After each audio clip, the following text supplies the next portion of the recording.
Welcome back to another video. I got my tractors out in my yard here, and I haven't made a video in a long time because I've been kind of busy. I've been working on a little project. I got my little 318 here with its box blade. Then I got a new tractor over here that I've had for a couple months, John Deere 400. Not sure on the year, an earlier one. I think maybe around 1978, I'm not sure. And I've actually made a front end loader for it. I made everything for it. I made the bucket. The bucket's made out of 10 gauge sheet metal, 1/4 inch, 3-inch strap there, and 3/16 angle iron on the bottom. The loader arms, I think this stuff, I don't know, I think 10 gauge, 12 gauge as well, 2-inch by 4-inch tubing. Those cylinders are 16-inch stroke, 2-inch bore cylinders. I just ran this right off the machine's hydraulics down here. No external hydraulic pump. It saved me so much money. It's unbelievable. It's not a bad little machine. It's got the category 0 3-point hitch. I know a lot of people don't talk kindly about the John Deere 400s because they were kind of hard to get attachments for, like a front snow blade, or even the deck's pretty hard to find. Mine did not have a deck with it when I bought it, but with its difference from a 318 like's over there, as you can see, I mean, it's a lot bigger tractor than the 318 is.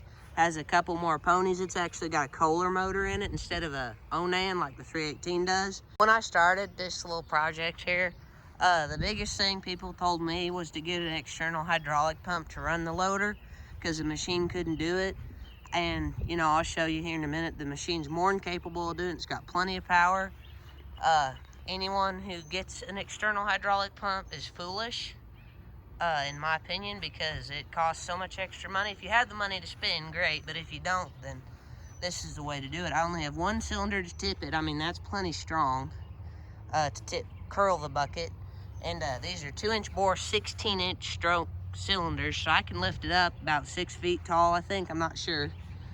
But it's just welded to the frame down here. It's not on the frame the best. It's already cracked a little bit, but I'm gonna lay an angle iron right there and attach it a little better. I run mine with the side panels off. Runs cooler.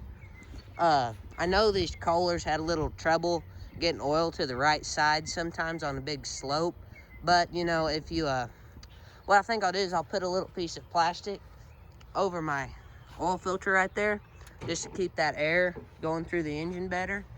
And should be a good little tractor. I run everything about 3/4 throttle. Best hydraulic performance for me. You can run wide open, it doesn't get anything done. But no, it's pretty good little loader. I chose to do it on this tractor because it has that better hydraulic system. The 318 has 2 front remotes too, but one of them's tied into the 3-point here. This inside lever lifts the 3-point up and down. So you'd be lifting your 3-point up and down while you're trying to lift your loader, and that's just not very good. This is my little box blade I have for my 318. It fits on this tractor over here, but it's pretty small for it. I'm gonna try and get me a bigger one. I need to start doing more videos because I've actually been spending most of my time working on bigger tractors. I've had a Ford 8N, then a Farmall C, Super C, and then I just sold a couple days ago, I sold a Ford 800. They've kind of given me the money to fund this project. I actually only paid $1,000 for this John Deere 400 here. It has about 700 hours on it from the clock here. The amp meter does not work. I need to fix that, and I need to get me an oil pressure gauge. But it's a great tractor for a loader. It's got a high-low transmission. My ignition don't work.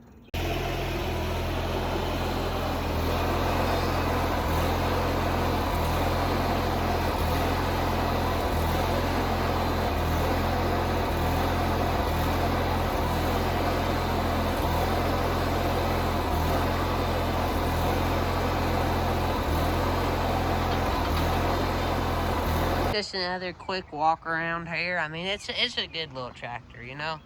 The Kohler motor's been good for me. I haven't used it that much. I'm actually working on the wiring now. I think I figured out what's causing my issue. But yeah, I just moved the trailer down there so I can hook it up to the truck with this little ball deal on the back. I'm gonna fill the tires with water this evening, and yeah, it's a nice little tractor. It's not that hard of a project. I'm 15 and I can weld, and I mean, it's pretty self-explanatory after that. Now, if you're going to make one with this little bull bar around the front. Otherwise, it's pretty flimsy.